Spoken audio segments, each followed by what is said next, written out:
I'm going to talk about using a foot switch with a Boss RC3.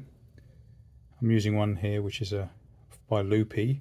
Boss do make them as well. I think they're called FS5 or FS3 or FS6. There's different models. But what it is it's a latchkey switch. And the reason I've got one is that if I want to start recording a loop, I'm not playing an instrument here, I'm just going to use my hand here instead of my foot. When I start recording, you see the red lights on. So this is now recording a loop.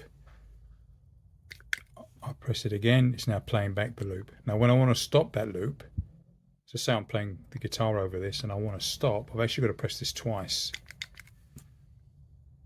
And that stops the loop. The first press will start recording again in case I want to do an overdub, but the second press will stop it.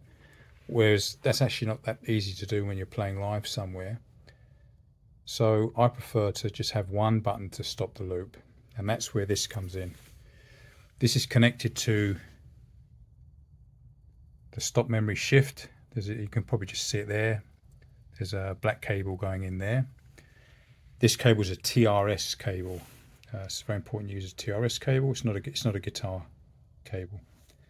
And this is Loopi. I got this online from eBay, I think, and I got the cable from Amazon. That's in Australia. It's even easier if you're in America, obviously.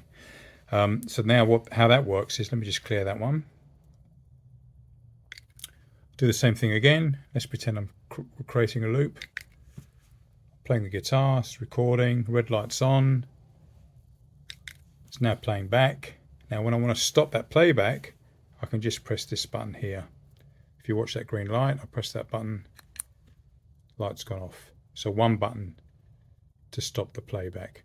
And to clear it, I can hold this down, or I can hold this down.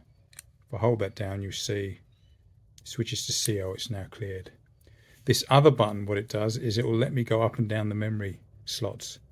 I haven't talked about memory slots yet, but there's 99 on here, so you can store loops and backing tracks if you want.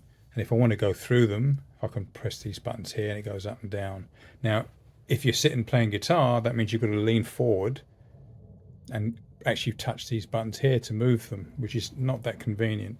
Whereas with one of these pedals here with the two buttons, if I press this one here, it goes up the memory slots, and if I hold it, it goes down the memory slots.